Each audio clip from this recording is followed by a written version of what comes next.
Welcome back, ladies and gentlemen, to the European League of Legends Summer Promotion Series. It is almost time to get Game 1 underway, but first I want to quickly mention Najin White Shield have just taken down KT Bullets 3-2 in the final blind pick game. Crazy, crazy stuff. So, thank you very much for joining us. It is time to get into Game 1 of the series between the Super Hot Crew and Cloud9 Eclipse. Super Hot Crew had a very tough season after qualifying for the Spring Split just 2 days before it began. It seemed like they were always facing an uphill struggle. Yeah, and at the end of the season, they had secured 10 wins and 18 losses, but recorded some very impressive victories, scoring at least 1 win over every team in the LCS. I feel that the experience gained over the season is enough to make them the favorites coming into this series. Yeah, they finished 7th in the regular season, which means they had the choice between Cloud9 Eclipse and the Ninjas in Pajamas. If you look at the most recent results from the Copenhagen Games, Ninjas in Pajamas managed to defeat Cloud9 Eclipse, but yesterday, NIP lost to Millennium after a very close series. Yeah, it was very close. Maybe it'll bode well for the Super Hot Crew. The star in my mind for the Super Hot Crew is Mr. Rawls. I think over the course of the Spring Split of 28 games, which included 18 losses, his stats are fantastic. A 4.13 KDA with that many losses, sitting in 3rd place at average CS at 10 minutes, and 2nd for average gold at 10 minutes is phenomenal. And Super Hot Crew will be looking for him to deliver. Somebody else who also needs to step up is Selfie. He was known for his LeBlanc coming into the LCS, but it didn't really prove to be a game changer for the team. He had flashes of brilliance, but his champion pool definitely left me wanting, and I want to see how he's adapted to 4.5. You'll have to see if his Yasuo sneaks through as well. That's been banned out against him every single game. It has been a hard-fought Springs Challenger series, though, for Cloud9 Eclipse, as they managed to win the first series over Ninja in Pajamas 2-0. But only went as far as the quarterfinals in the second series. They came back strong in the Spring Challenger playoffs by beating NIP once again 3-1. However, you can track all of their victories and defeats by when their former jungler, Ko, was on the team. Yeah, and when watching Cloud9 Eclipse across all of their tournament wins, Ko was an integral part of their victories and more often than not found early kills, which helped snowball his lanes, team's lanes rather. So without the early pressure, Cloud9 have not looked anywhere near as threatening. Unfortunately, because Ko is too young to compete, Cloud9 Eclipse have needed to find a replacement jungler, and their replacement is Santorin. He has some very, very big boots to fill. And even though he did compete with Cloud9 at the Copenhagen Games, this stage is bigger and there is much more on the line. So we'll need to see if he can fill those boots and deliver. Well, after only a week to practice as a team, Cloud9's success will hinge on how well they can perform with their new jungler Santorin. And of course, their ability to adapt against the experienced Super Hot Crew. I think Cloud9 are pretty similar to us. Like, they've got really strong laners and then they struggle a bit coming into the mid to late game. So on that sense, we're similar, but we've just got a lot more experience than them. It's 2 solo queue teams, and if we can just somehow manage to play as a team a little bit, then I think we'll win. Yeah, we probably have to play a lane swap game, I guess, and make them play with strategies and not just individual skill. I think Super Hot Crew chose us because we lost our main jungler. They lost their best player, Ku, and got a new player, Santorin, who haven't really played that much competitive. The key factors, that's probably how I perform and how the synergy with me and my team is, because we haven't only played for a week together, whereas Super Crew, they played for over a year together, so they have more team synergy. I used to play with Trollers and Mimers, so I know like what are the mistakes and what they like to play, so I can abuse it. It's kind of funny, but I think Voidal is kind of the same style as Mixer. He's that guy who would always go and flash hook you and stuff like that and make plays all the time. But he will also get caught a lot. We've got plans ready, and a lot of them's pretty dependent on the first game. And then based on that first game, we decide what we do for the rest. So depending on how the first game goes, I think that'll probably decide the series. Interesting, we hear Impaler saying about that first game. It's an all-important game. We're discussing the same thing with Millennium NIP yesterday, how important that first game would be. One thing I want to say is the top laners have been very unceremoniously ignored. Yes. We've been talking about every other position with the exception of Odoamne and Mimer in that top lane. We'll see how they adapt and who can carry harder. Well, speaking of the players, let's check out those starting lineups. Over on the blue side, it is the Super Hot Crew. That means Mimers in the top, Impaler in the jungle, Selfie in the mid lane, Mr. Rallis as AD carry, and Mixer on support. And on the red side, it is Cloud9 Eclipse with Odoamne in the top lane, Santorin in the jungle, Febivin in the mid lane, Hyanin on AD carry, and Voidal as your support. So the game is about to get underway in just a moment. Picks and bans will be starting. What do we expect between these two teams? They will, of course, research each other a hell of a lot. I'm expecting a pretty quick pick and ban phase in the first game. I completely agree. I think priorities for both of these teams can differ.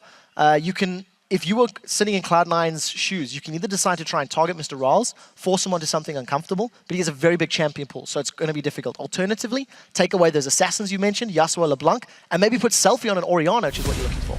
So here we go, ladies and gentlemen. Picks and bans on the way for game 1.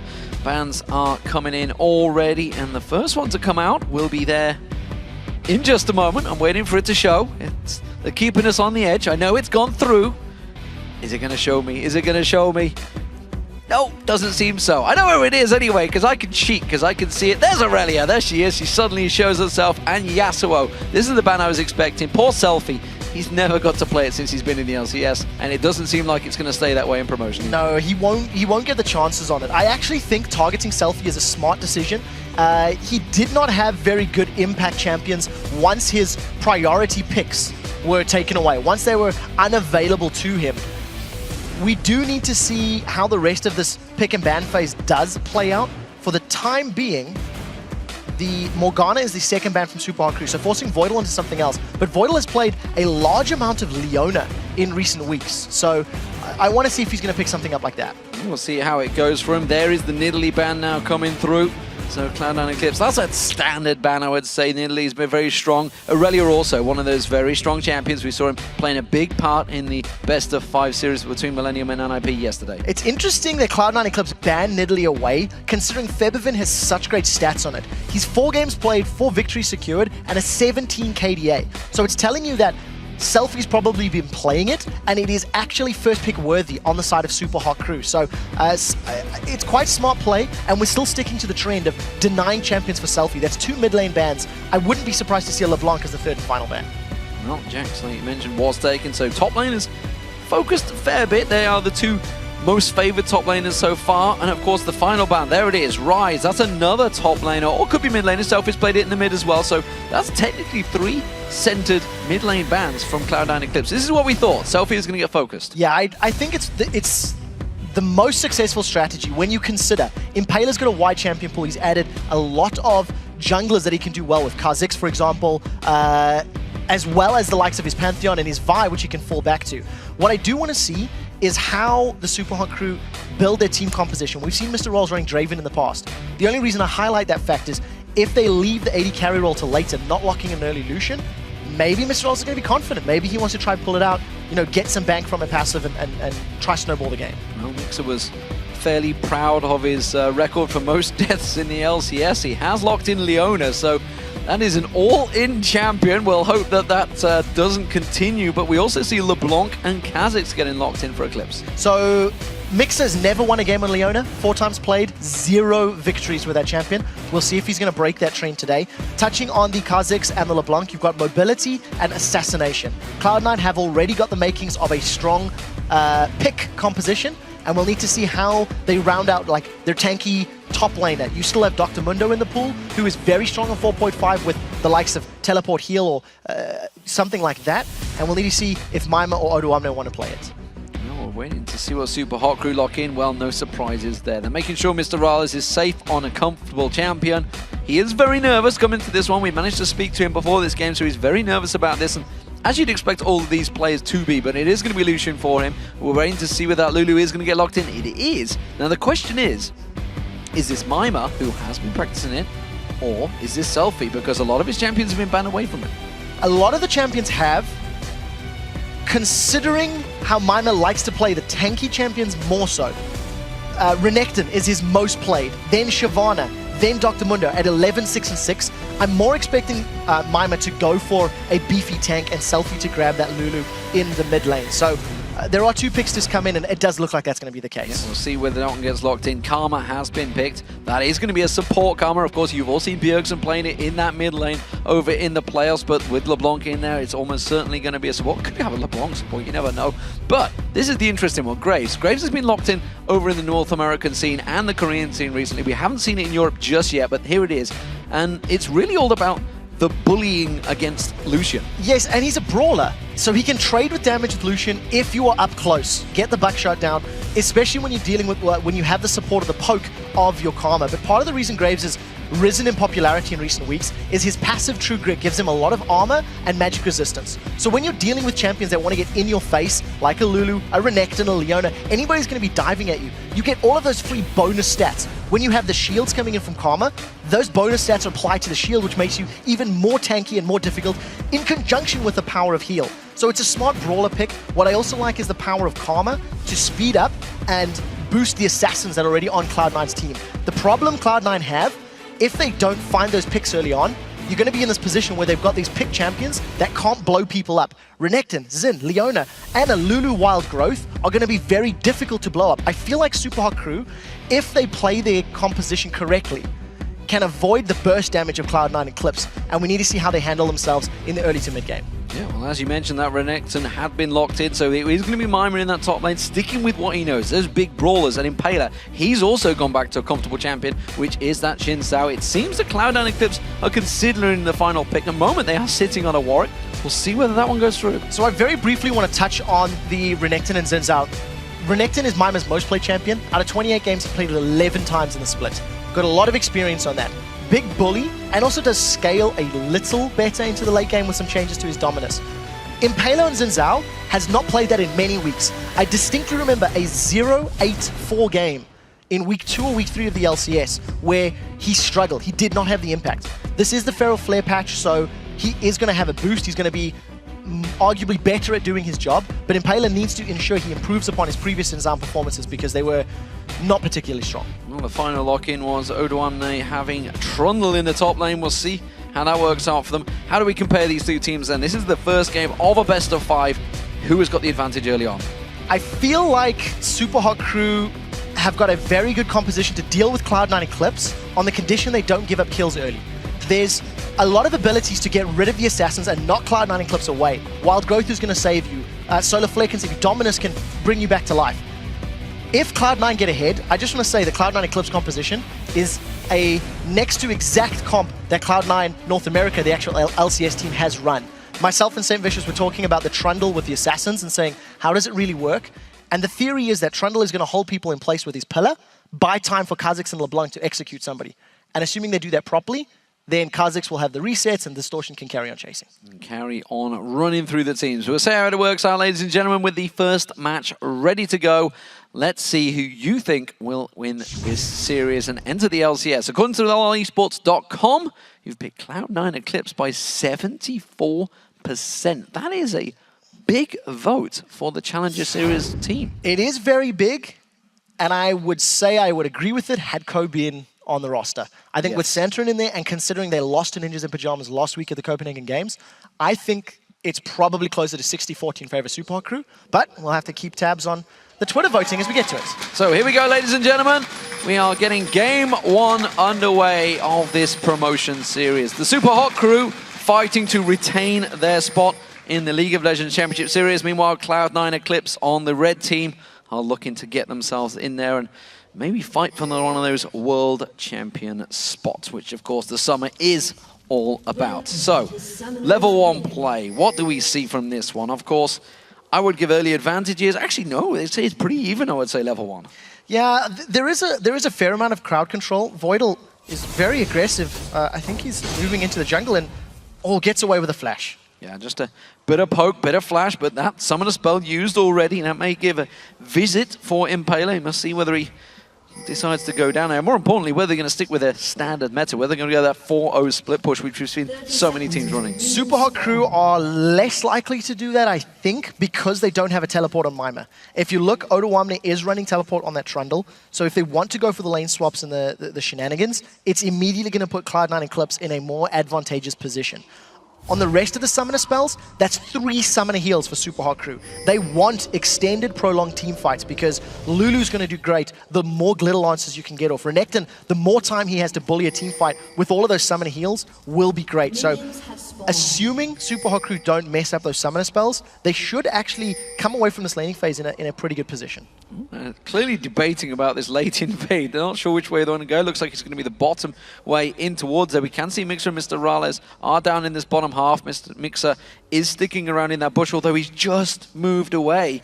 They won't have vision of this right now with Cloud9 moving in. No, there's no wards down for the Super Hot Crew. They have some vision near the top half of the jungle to ensure that Impaler did not get invaded upon.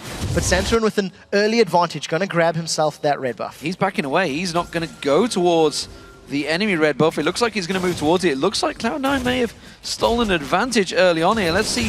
We'll make sure the route of Cloud9, whether Impaler decides to move in towards Cloud9's jungle. It doesn't look like he is. He's going to head back towards the walls and towards his own red buff. He is going to be very upset when he gets around there. Yeah, and it's one of the things that when you get those buffs, yes, it is good for your team, but it's slightly more about denying the objective from Impaler. So Impaler's going to be one buff down, and he's got the Hunter's Machete, so it's already started stacking up towards the Feral Flare. And Mixer is looking to get some engages, but this is a lane matchup that Leona's going to have a difficult time in until he hits level 6. Well, you can see Impaler's realize the problem. He's coming straight around, but you can see already Santorin is there. He's taken away that red buff. He's actually been taken fairly low, but he's already taken the double red buff. Impaler's coming around. He's just going to be finding himself 2 little lizards, and Santorin's like, if you want to clear my camp out, I'm fine with that, but you can step away as Impaler passes by that ward. Good start from Cloud9 Eclipse. Yeah, very intelligent play. It was very risk-free. Cloud9 had all the numbers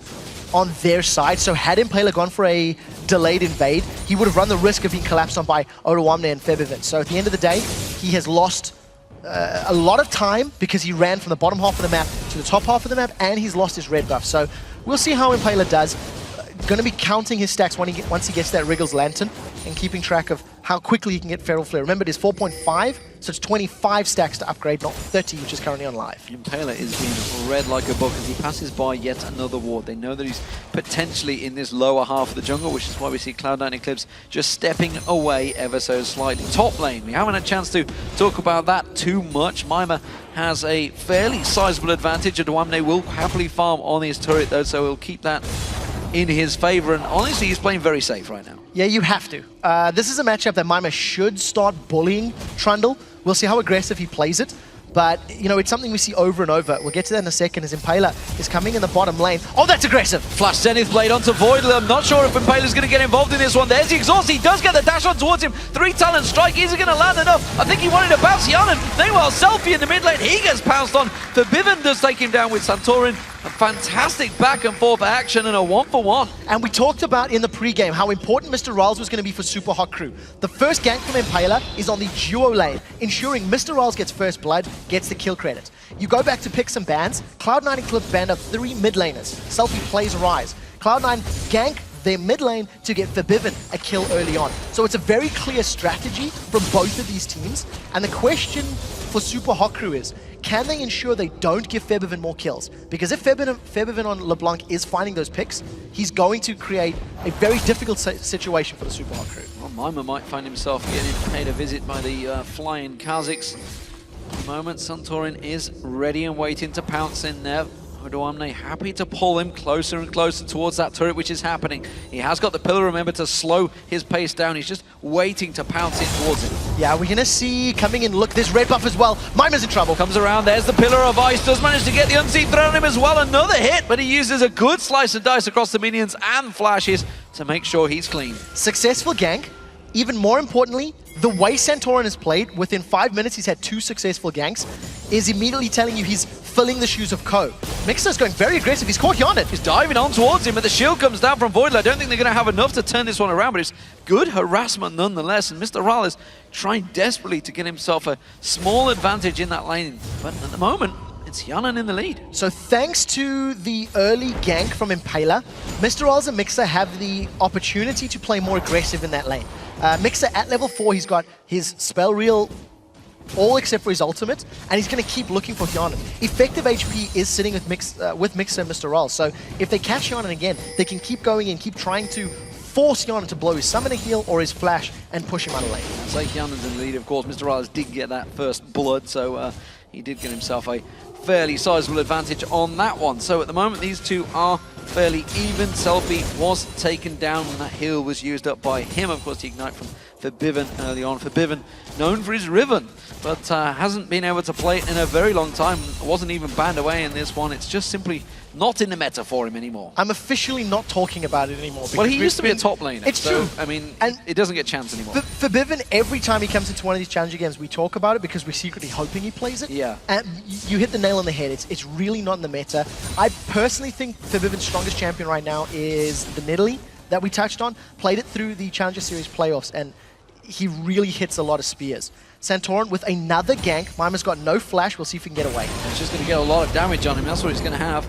He does manage to use that slice straight away, and it gets him clean. But you can see, you're not going to be comfortable going back into lane with a Kha'Zix waiting in the wings, with a LeBlanc possibly paying you a visit when you're at half hit. So repeated ganks in the top lane is allowing Odoamne to overcome Trundle's early game weaknesses to Mimer's Trundle, and we've seen Mimer bullying LCS top laners in the past. Mimer loves to farm in between towers, that first and second turret in the top lane, and he's not been given the chance because he's got no flash, so it's very risky, and Santorin's ganked multiple times. You touched on the fact that Forbiven could roam, and thanks to us having standard lanes, which will draw out the laning phase somewhat, it's going to give Cloud9 the opportunity to use the teleport and roaming LeBlanc to find kills. And I think Cloud9 need to do that. They will scale very well into the late game, but I still think in straight-up team fights, as long as Super Haku use their heals and wild growths correctly, they should actually be able to survive the burst. And once they've survived the burst, Cloud9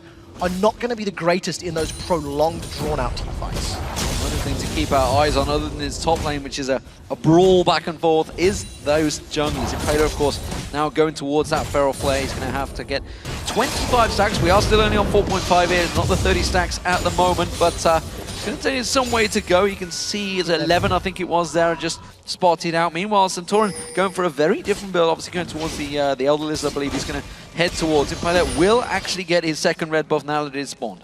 Yeah, so I think Impaler's done fairly well to recover from the early buff steals from Santorin, but his ganking presence has obviously not been on the same level. He's had one gank in the bottom lane, which did net a kill. So, you know, can't take that away from him. But Santorin was the man that we were talking about for Cloud9. Could he deliver coming into the series? And after 8.5 minutes, he's had 3 successful ganks. He's given a losing lane matchup in the top lane with Odoamne's Trundle a lead. It is minute, of course, but you expect him to be down. You expect Trundle to be losing. So very, very smart play. We're going to start thinking about Dragon in the next 3 to 4 minutes. And Super Haku have had slightly better vision up until this point. We'll need to see how they work out. And that's a good flash from Gal. That was the Solar Flare being used out by Mixer, so Ultimate's starting to come down from these supports. Voidal yet to hit level 6, you saw, but Hyanan got out of that one, had to use that Flash Summoner spell, has got himself his BAF sword, but look at Mr. Rollins. That kill he got early on has given the edge in items, give himself the Vampiric Scepter along with the BAF sword. Yeah, he really needs to have that sustain. Because Voidal's got the shield, which can block some of the damage onto Hyanan, Mr. Rolls needs to even that out, as we've said, with a little bit of sustain from that Vamp Scepter. Mr. Rolls is staying even on CS, and Mixer is continually playing aggressive. What I like about the Karma pickup is that assuming Hyanan or Voidal don't get caught by too much direct CC, oh, look at this, Santorin's going to walk straight into 2 members. I think he's in trouble. Well, he's dead. There's no way out of that one. I got a question, why he went there? They just pinged on Impaler, taking the pink ward down. They saw them. Still the vision would have just shrunk away as they saw them both heading that way. Why did he walk and face check that bush? He did not anticipate them camping there. I mean, it's that simple. I think Santorin had assumed they'd gone for a different buff or moved further north, but it wasn't the case, and he gets bug splattered. Santorin just gives up an easy kill to Impaler. So Impaler's going to keep stacking up that Wriggle's Lantern, getting closer to the Feral Flare, and pretty smart play. The roam from the mid laner, so to speak, actually coming from Super Haku's side. Yeah, Impaler actually involved in 100% of the kills so Mimer's far. baiting this. Mimer is trying to bait it. Impaler's been waiting patiently in that bush. Now Mimer's taking very low. Here comes Impaler. Has he waited too long? Yes, he has. He is going to get the kill, but that was a little too much bait.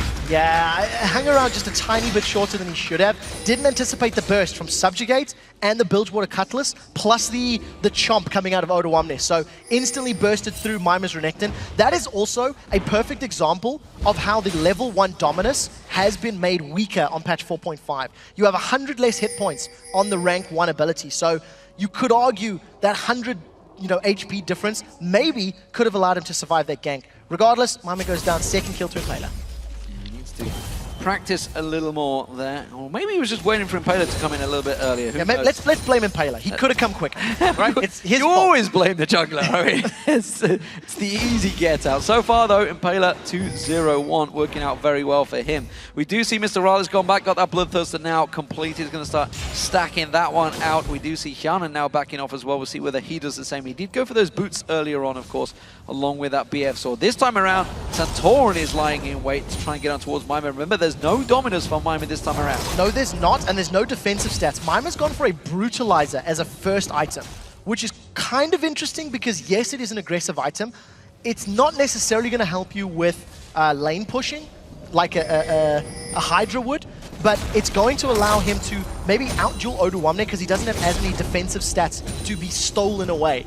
Now, Mimer's still sticking around, does have his flash available, so I'm expecting him to get away.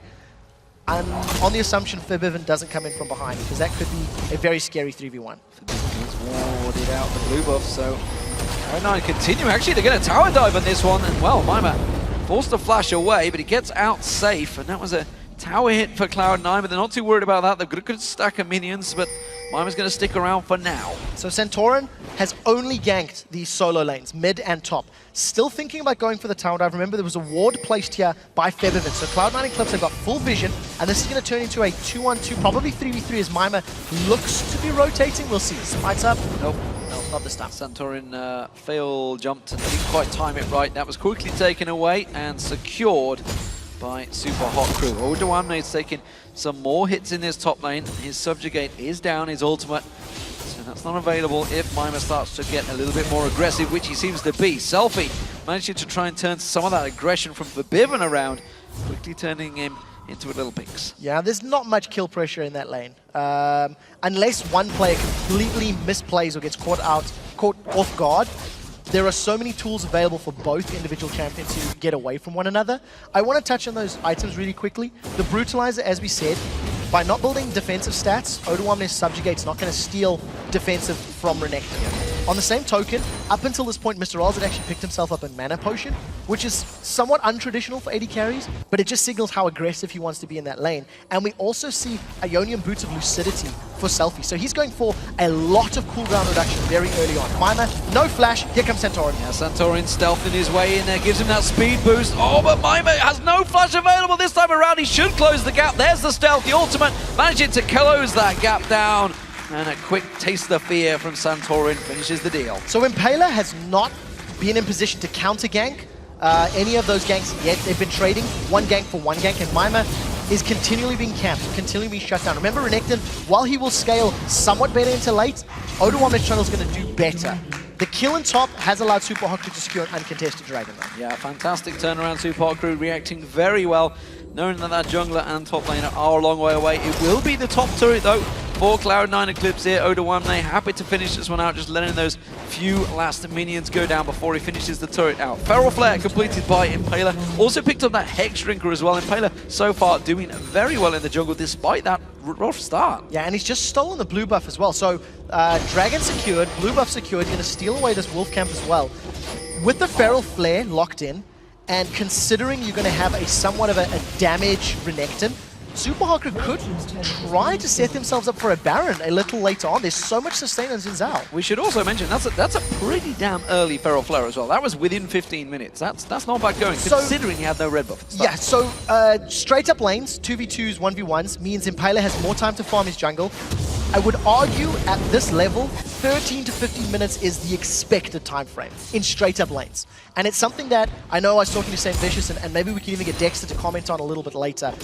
it is pretty standard. During one of Dexter's semi-final games, he actually had a Blade of the Ruined King and a Feral Flare by 15 minutes. But he'd been gifted some kills and he was farming like a monster. He did so. We discussed Yes. that one yesterday, didn't we? Yeah, he said, yeah, I was kind of fed in this game. And it worked out very well for them. We'll see how it develops, though, for Super Hot Crew and Cloud9. At the moment, the top lane has fell fairly even. Despite the multiple attempted ganks on Mimer's life, he has stayed alive for the most part of it. Is, of course, 0-2-1, has the most deaths on his team. Impaler involved in everything so far for the Super Hot Crew with his 2-0-1 and has farmed very well up against Santorin, who so far has stepped up his game, it seems, to try and fill Ko's boots. Yeah, with the exception of being caught out in the jungle, with the exception of one bad positional mistake, he has done a very good job. I want to talk about Selfie's build. He's gone for those Ionian Lucidity boots and an Athene's, and he's sitting at 38.7% cooldown reduction. It's slightly different to what we see of mid lane Lulus, and with a amp time, we'll get into this in a second. I think they're going for Mr. Ral. Mr. Ral is completely deep on this one. You can see Mixer trying to do what he can to support him. Solar Flare goes down. Mr. Ral is trying to get the lifesteal down. Just not enough. Exhaust comes out from Mixer. Now Impaler joins the party. We can see Santorin backs away from that one. 3-talent strike bounces over Wamney in there. They're going to try and turn this one out. The Zenith Blade missed when he was walking in a straight line. Not exactly sure how you do that at this level. Selfie's getting popped. Well, Selfie's going to have to use that wild growth for Bivin all over him, though. He's going to get the resets, dives back in towards it. Selfie's in all sorts of trouble, but he does seem the cooldowns are on his favor, and Forbidden has to back out. Yeah, thanks to the very high amount of cooldown reduction that Selfie has built up, he's going to have a lot more spell reels to cast off. And the reason it's so interesting is Lulu's. Oh, Mixer's gone in again. Mixer's gone very deep on that one. He's going to get away with it, though, because he's so close to that tower, and Hjarnan was getting himself some free farm. This game is definitely opening up suddenly with that open bottom tower going down. Yeah, as soon as these teams have started to rotate around the map a little bit more, we're seeing more action. At the end of the day, Cloud9 Eclipse are still behind because they have given up that jungle, the dragon rather, so and an additional, no, just the one tower actually. 2,000 gold down on a pick-based composition that needs to be finding kills is not a good sign. Yes, they will scale, but assuming Super Hot Crew buys magic resistant, avoids getting blown up instantly, I actually think Super Hot Crew are in a very good position at this stage of the game. At the moment, it seems very even. Advantage in gold is to the Super Hot Crew, but of course they are even in towers, and kill advantage is to Cloud9 Eclipse. But of course, objectives is what it's all about. Nobody as of yet taking a gigantic lead. Selfie getting himself that blue buff, that's going to help him out up against this aggressive LeBlanc in the mid lane, who has not really got snowballing just yet. That's kind of what you need on these ribbons. He's going to sense out and try and protect that ward, and instantly we see him, I think it was Mixer that put a ward straight on top of the last one. Yeah, just making sure they've got the vision. They don't want to get flanked. That's the worst thing that can happen to the Super Hot Crew against this Cloud9 composition, is having Trundle teleport from the sideline and giving Santorin and Febiven all the time in the world to get their burst down and to get their damage out. Febiven hasn't actually roamed maybe quite as much as you would expect or think, because of the fact that Selfie's been shoving that wave and prevented Febiven really from leaving his mid lane. We're waiting to see. Mixer is going to get poked by Voidal. Voidal, of course, played a lot of games with Gambit during the summer season. Very experienced player. Went to Worlds. Went to Worlds as well, yeah. He's probably the most experienced player on the board at the moment, whatever you'd like to refer to it as. I'm wondering, there we go. That's what I was waiting for. LeBlanc has been back and spent that money. He's got himself that needlessly large already. He had a lot of gold in the bag, which means that will be available. Dragon is up in, well, 45 seconds. We can see the team starting to position for this one, and the pink war fight has begun. So I like Super Hot Crew's straight up 5v5 scenario as long as they are grouped. They are not currently tight enough group for me to liken their chances of getting this dragon. If Cloud9 decide to engage when there are 3 members of Super Hot Crew in the river, Cloud9 have got more burst in single target that they can get through a smaller skirmish squad of Super Hot Crew. So I like the fact that Super Hot Crew have backed away. They're going to regroup, and we'll see how quickly Mr. Rolls rejoins the rest of his team. And let's not forget, there is that teleport on Odoamne. He's happy to stay in that top lane. Meanwhile, Miner has to get involved. Impaler gets that 3-talent strike on Santorin. Santorin have to leap away from this one. So that's a lot of damage down. Ooh. Speaking of damage, Selfie just gets exploded there. Doesn't quite go down. There's the culling coming out, followed up by the solar flare. But Bivin goes down. Selfie does the job. Very well coordinated by Super Hot Crew. They landed their abilities. They didn't hesitate. The moment Santorin's clearing out that pink ward, Impaler instantly jumped in there. So Super Hot Crew grab a kill and the mid turret, and most likely the dragon as well. Now we saw Odoamne trying to head back here to help out. Mima tracked him the whole way. Now he's backed away, safe in the presence. This will be a 4v4 regardless. It seems the dragon will go across the Super Hot Crew. Very decisive play from Super Hot Crew. They played the laning phase patiently. Even with Mima giving up 2 kills, you never felt like Super Hot Crew were falling behind. They've got a 5,000 gold lead. They've rotated for objectives. They've grouped up at the right time. And they haven't hesitated at picking fights when they see an opportunity available to them. So well played. Now is the more difficult task.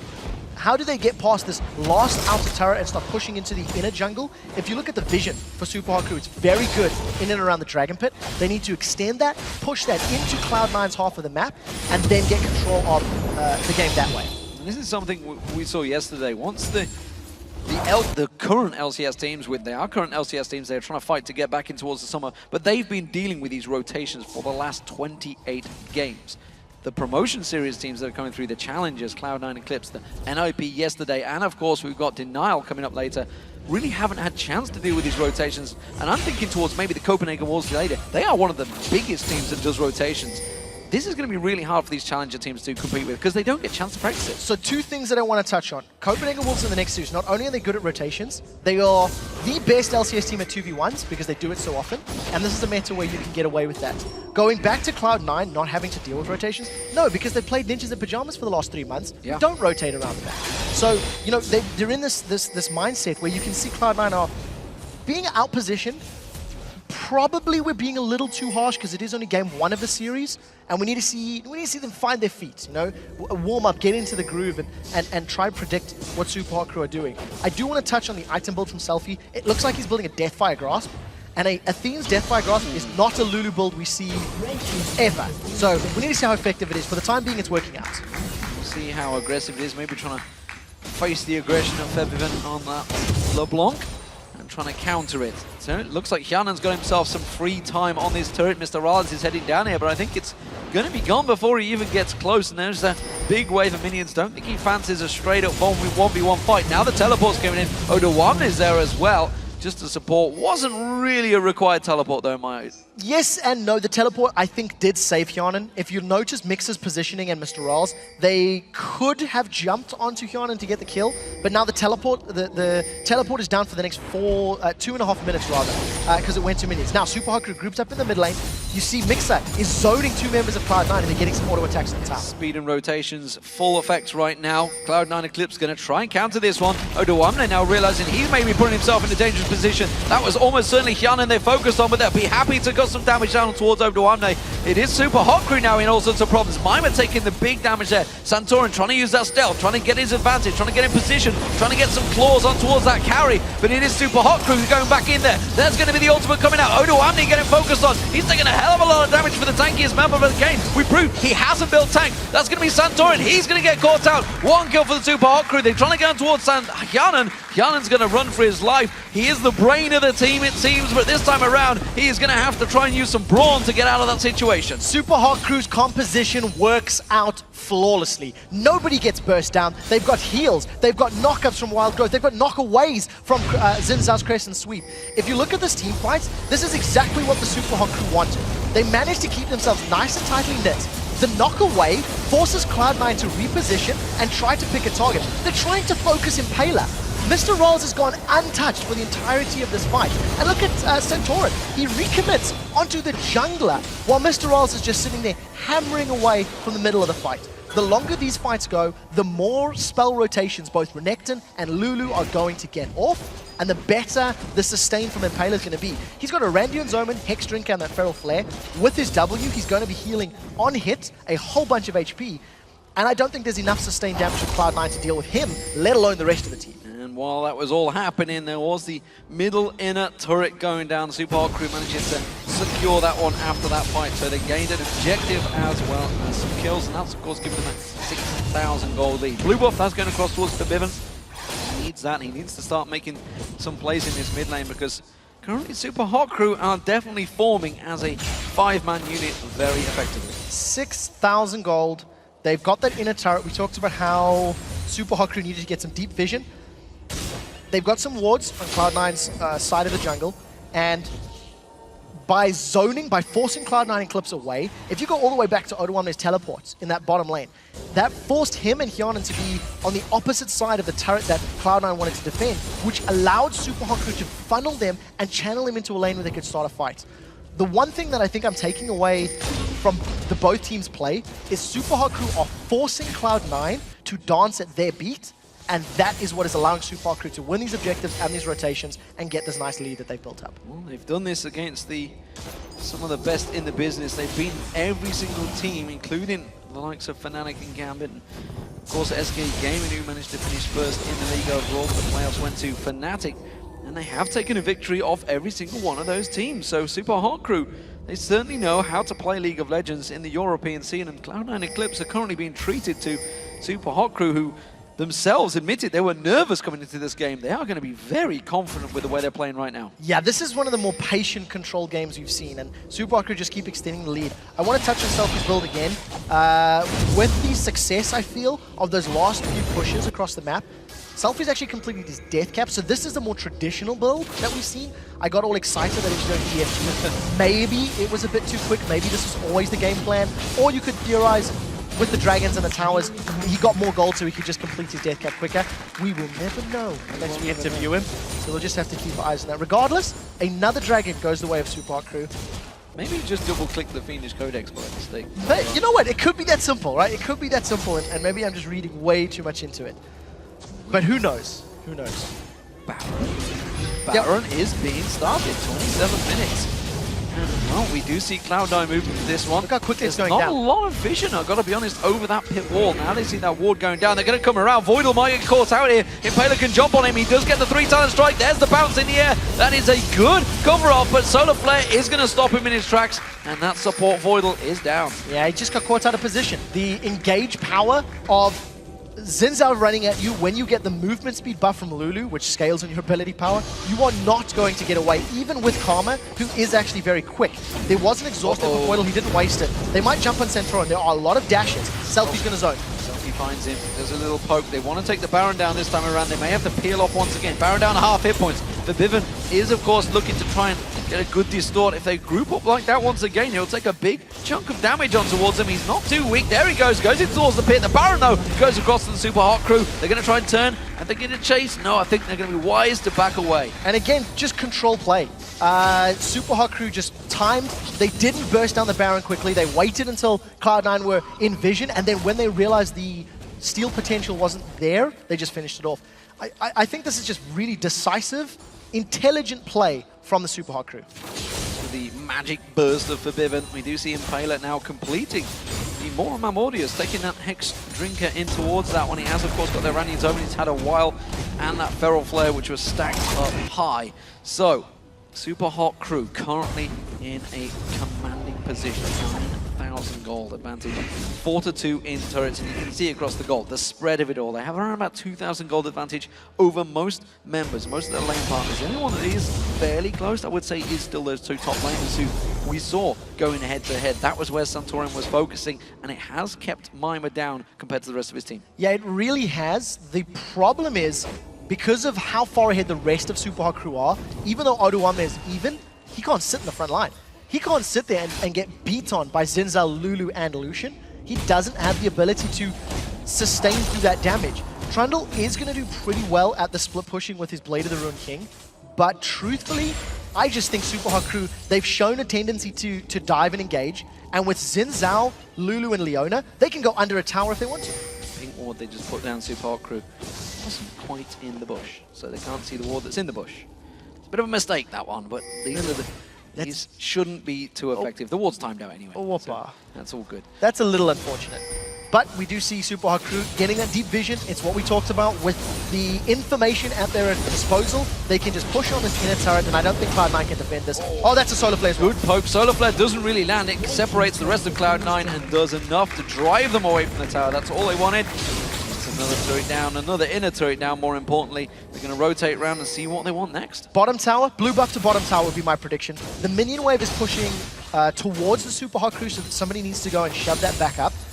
But the way Super Hot Crew are playing, use the wards that they've got in the inventory, ward up the blue side of the jungle, and then just start sieging the turret. You know, truthfully, they're tanky enough to just base tank it if they wanted to, but I think Cloud9 will be able to respond quickly enough, so they're going to wait for the mini wave. Perfectly timed blue buff spawn, super hot group take that away. They're not too worried about this bottom wave, they want to try and shove straight in on the mid, it seems. Heimer was doing a good job at driving it in towards the inhibitor turret. I think they realized no reason to go too aggressive. We can play safe. There's a lot on the line in these promotion tournaments. Of course, getting in towards that summer LCS position, it secures them, the team a salary, a position, and more importantly, a chance at fighting towards that world final spot. Yeah, Super Hot Crew have not made a risky play. I mean, if you were to summarize the last 30 minutes of action, it is Super Hot Crew decisive initiations with very low risk. You never secure, You never feel like, oh my word, that's scary. Why are they going in this? It's Cloud9 always retreating, Cloud9 always on the back foot. So Baron buff is still on Super Hot Crew for probably another 30 odd seconds. I do think the game plan for them will be to get vision in the blue buff area of Cloud9 and Clips, and then push down that last inner turret before they start sieging the inhibitor turrets, which is always the most difficult tower to siege. And assuming Mixer hits a good solar flare, that could be their way in for tower diving. But if that solar flare misses, it opens up Super Hot to get engaged or re-engage. And you could argue, if you look at this match, if you look at the matchups right now, nobody had a big lane advantage. There was no lane advantages gained here. This was purely from Super Hot Crew's movement and positioning around the map, controlling really where Cloud9 and Clips would take them. They've been controlling the whole game as we've moved around. And as you mentioned, Mixer, who himself has not had the best of seasons, I think it's safe to say, with that record deaths. It's 0-0-4, yet to die, and has been diving in against the Cloud9 Clips. Yeah, so you are right. Mixer hasn't had the best statistics, but because of the extremely high amount of deaths he's given up, it has afforded Mr. Rolls all of that additional time to get his incredibly good stats. Yes. You know, you always need to take into account. He's the sacrificial lamb. He is the sacrificial lamb. And, you know, at the end of the day, Super Hot Crew, they did get 10 wins out of 28, so we'll see if they can start closing us off. That is a massive amount of burst of Kianan, and that's going to force Cloud9 away. Another inner turret gain for the Super Hot Crew as they move on towards those inhibitor turrets. Mima taking a bit of poke out from the Vivian there. They are going to start getting a couple of hits on towards those inhibitor turrets. He did see the poke, as you mentioned, Kianan. That was just one little Glitterlance coming out from Selfie along with that Pixie on him, and it shredded half his hit points down. They've got to be careful they don't get picked off like that. The wave clear from Cloud9 is very short range. There's not enough ability power on Voidal to clear the wave safely, and in order for Graves or LeBlanc to go in, they put themselves in solar flare range, which is why you're noticing Kianan using his smoke screen to try and slow the minion wave down and then look for a buckshot. Super Hot Crew have done a very good job of controlling the minimap. Minions in both the top and middle wave are pushing towards Cloud9 and Clips, so Super Hot Crew will have the option to peel away from this turret to try and force an objective elsewhere on the map. Keep in mind, Baron's up in a minute and a half as well, so Super Hot Crew could just force Cloud9 to leave their base to challenge for Baron as well, if they want to play this very safe. Looks like they're going to rotate around. The Dragon is now up. Oh, they're going to try and focus on Mr. Rollins. They tried to go deep for Biven there, but they will back away. Super Hot Crew safe in this one. They're going to be taking Barry White over on the right-hand side, making sure that one locks down. Larry is, of course, on the left. At the moment, though, Super Hot Crew dragging up. Let's just rotate down there. Yeah, I'm expecting Baron to most likely be the next play for Super Hot Crew. They don't have the highest amount of wards. Actually, they've got no wards in the inventory except for one pink. So I would expect them to back, buy some more wards, get vision around Baron, and then force Cloud9 to respond to Baron. Once Super Hot Crew get Baron buff on their side, they're more likely to tower dive because of all the bonus stats and the regen and the extended sieging power that it gives you. So I think, once again, smart, low-risk play from the Super Hot Crew.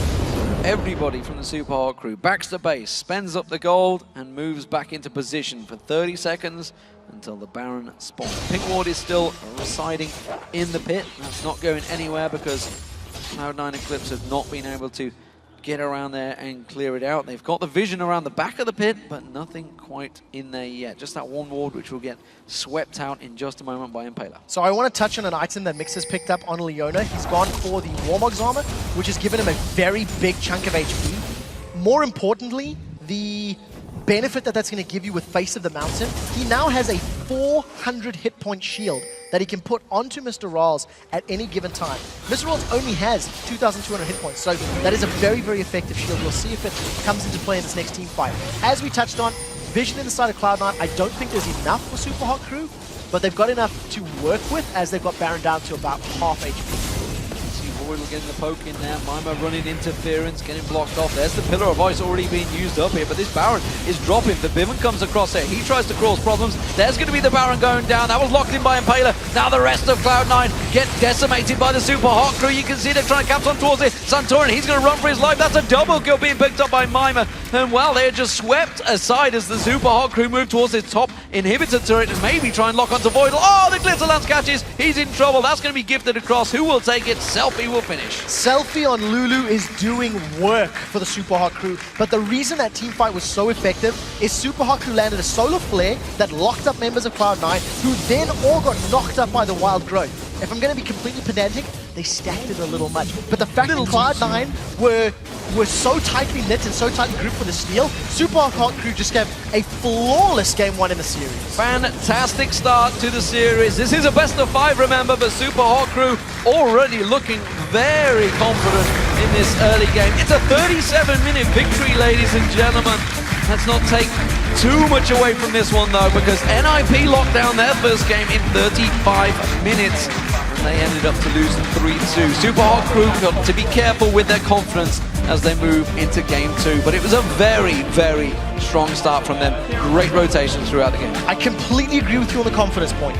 This game was just so well coordinated and so well controlled by the Super Hot Crew that if they channel the same sort of calm demeanor the rest of the series, this is what we talked about. This is the experience they've developed over the last 11 weeks of playing in the LCS, and they just hit all the checkpoints. Go even or win your lane. Even with 2 deaths on Mima's Renekton, he still went even on CS with Odo on his Trundle. So yeah, he gave up kills, but he came out of the laning phase in a powerful presence. And the Feral Flare stacking pretty early-ish. Good start by Impaler in that jungle, who tends to control really what happens for the Super Hot Crew. You know, despite the fact he had that red buff stolen away from him, it was a great start by Cloud9 Eclipse. It just wasn't capitalized on. Yeah. I think there was a very clear level 1 through 3 strategy for Cloud9, which they got. They made it work. They got an early kill onto Febiven's LeBlanc. But you never felt like Febiven had a very big impact in the game because he didn't get to roam. He didn't get to impact the sign lanes. And we had a 20-minute laning phase. I mean, we had a legit, straight-up head-to-head laning phase. Santorin had great ganks. Santorin had very good ganks. I did not anticipate... Started off very well, very aggressive. Yeah. I didn't anticipate that level of impact in the lanes, but it was just, it wasn't capitalized on. You know, you came out of that, Dragon went the way of Super Hot Crew, and they had themselves a 2,000 gold lead just from mechanical play and from securing objectives a little quicker than... I would argue that once they had that first blood down in the bottom lane, obviously they managed to counter it in the mid lane. We never really saw Santorin going down to that bottom lane to help out. And we talked about Mr. Rawls being the key player for the Super Hot Crew. They took that tower down first, and that's what opened the whole game up for their rotations. Totally going to put my foot in my mouth, and I'm going to get people arguing with me, but there's a concept of you never gank a losing lane.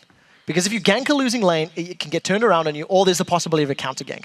And we actually seen that. Do you leave them on an island? Yes, yeah. And we didn't see Impaler trying to turn a 2v2. Every time Mima got ganked, it was straight up Santorin and Odo One, they're beating him down. They and let him die at the top, took the dragon. Exactly. Yeah. And it was one of those things where you could argue it, but I don't want to put words in the mouths of decisions in the players' minds. It's just one of those things that you do have to consider. Is it worth the risk? Because if it gets turned around, all of a sudden that advantage you had built up is now equalized and probably pushed in the other team's direction. Yeah, absolutely. So we do want to talk about Super Hot Crew, though, in that game. We have a replay prepared for this one. Yes. Let's actually pull that replay straight up onto your screen because it is just how effective Super Hot Crew are at disengaging around Baron. Let's roll this out. And basically, the point that I'm trying to highlight is just how well controlled and coordinated Super Hot Crew are. Impaler's going to get the movement speed increase there from Lulu. Jumps onto Voidal.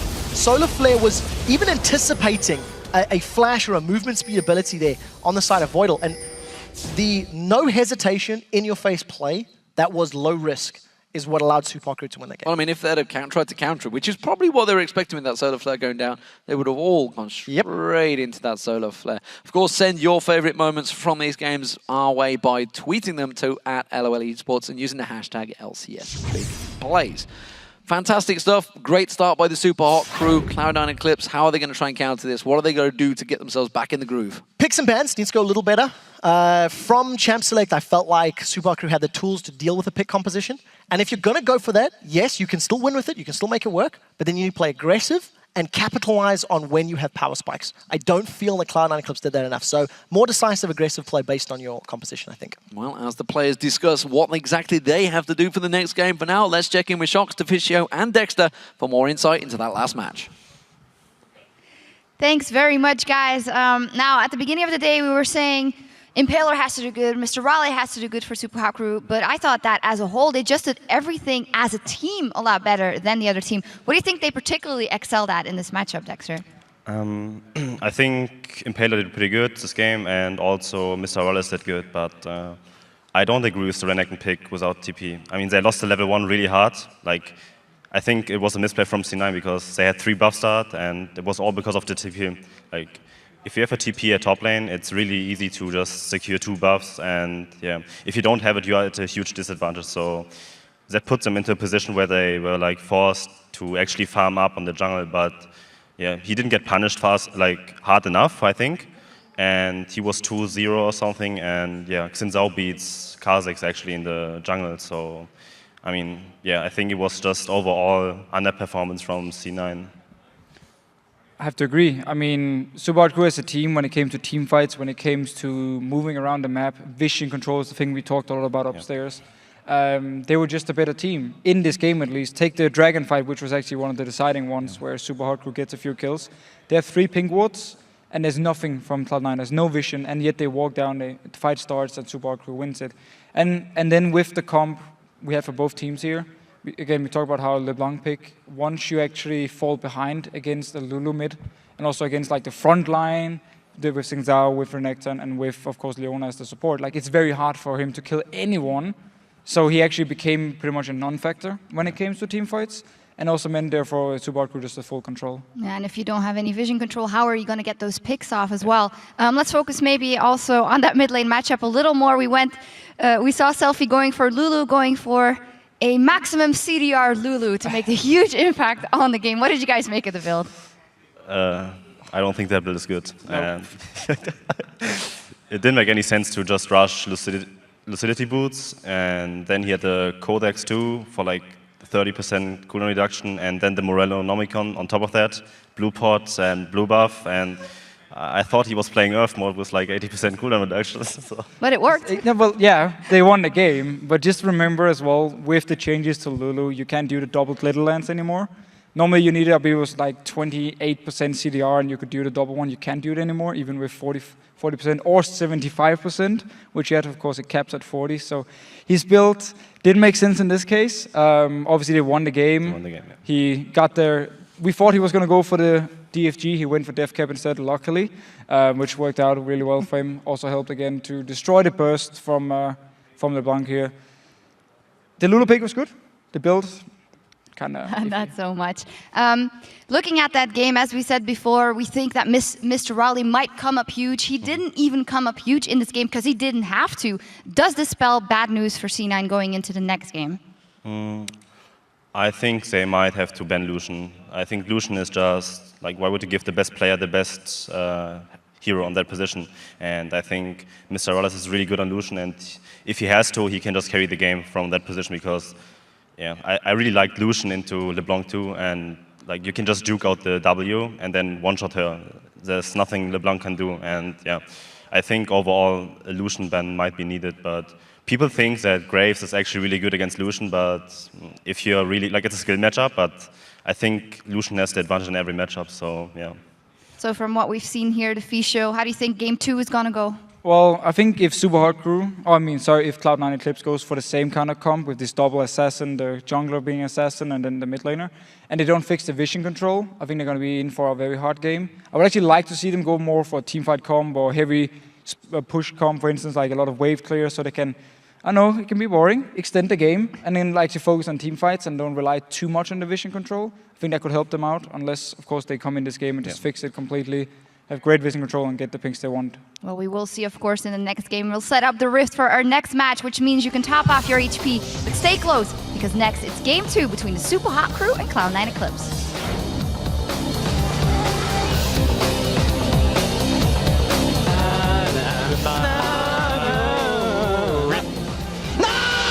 Wow, relax. I'm trying for Kha'Zix. He's gonna Kha'Zix mid. Good up, man.